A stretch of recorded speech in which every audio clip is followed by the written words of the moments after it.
این خطا رو تکرار کنین، برین برگردین، یا نه مثلا حتی به صورت کج و اوریب میتونین بزنین.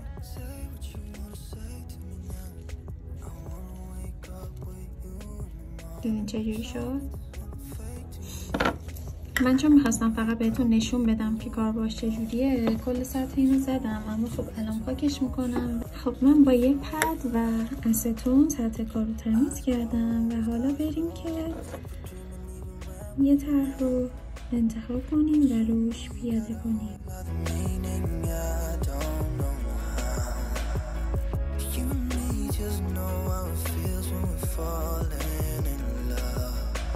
Say what you wanna say to me now.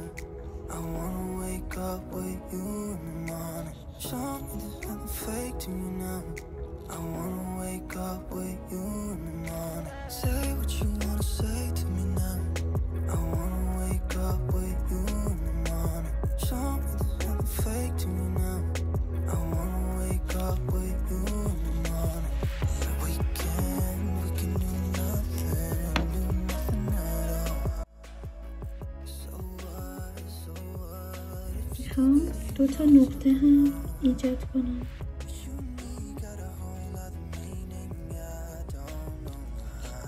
به این صورت.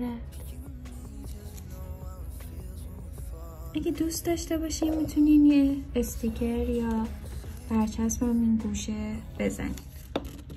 من فعلا اینو میذارم دستگاه. 60 ثانیه‌اش که خوش شد میارم بیرون و میخوام که روش استیکر ناخن بزنم.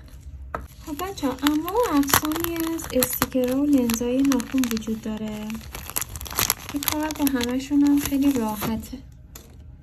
یه مدل اینا هستن که سطحشون چسبیده کامل روی ناخن. شما هر کدومو که بخواین با یه قیچی لازمه که دورش رو ببرین، بعد میذارین روی یه دستمال نمدار، یکم که خیس شد حالت شیشه‌ای جداش میکنیم و میزنیم. یه مدل دیگه هست خودش حالت برچسب و چسب داره که از اونجا جدا میشه و استفاده میشه. پس این 2 مدل هم توی استیکرها موجوده.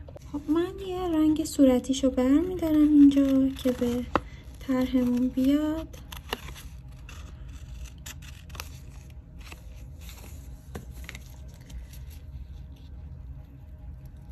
دور تا دورشو میبرم. خب هر چیزی که میخوایم یه دستمال خیس یا نم داره میذارمش این رو. یکم پشتش که خیس بشه راحت از طرح جدا میشه.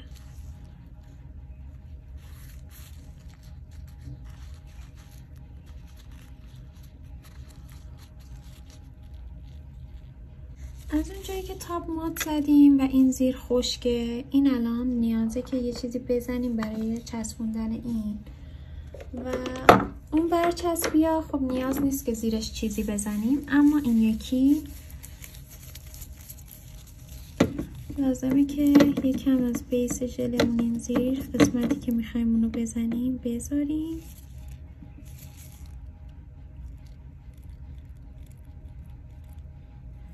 که راحت تر بهش بچسبه.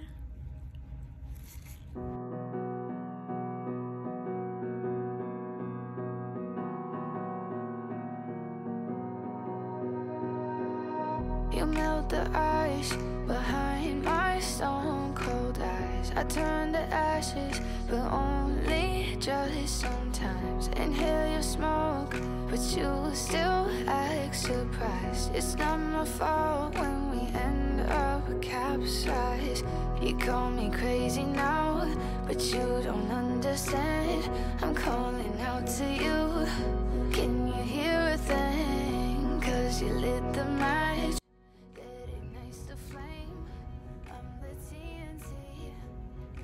You're the spark to blame, and it's fire burning holes inside my brain.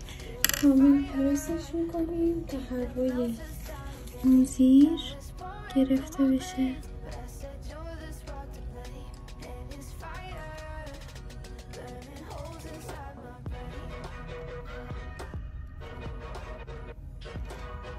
همون که شد میره دستگاه خشک میشه. استیکرمون روی کار فیکس شد. حالا چیزی که هست اینه که میتونیم مات یا براقش کنیم که من مجدد روش یه تاب مات میزنم چون که دوست دارم کارم مات باشه.